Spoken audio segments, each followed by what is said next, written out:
arie bado. Mwigariko uyu ukoretwo ugithie na mbere kwa ihinda ria mieri iri, andu ethi kuma Kabete mahetwo mweke wa kuonania taranda na iheo ciao iharo-ini.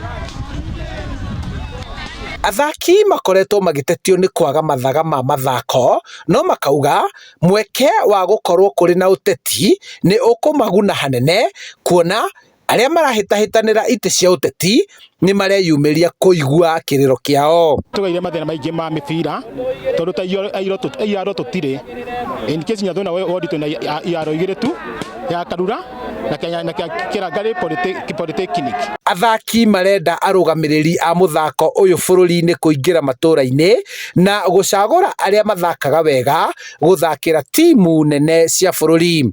Thondekera iharo no tuigue twakena tondu talented nyingi niciko guku na no aria moyaga ma player no moke matuteithiririe magari gucagura andu igana ona umwe kana eri gwi timu na no guku ni gukorwo na athaki ega muno na nigetha tukorwo tugiana kumenya ukurani wa talents tofauti na ikorwo igitu facilitate na maundu maria tukoretwo tukigieka namo no so far tutionete uteithio from the county government.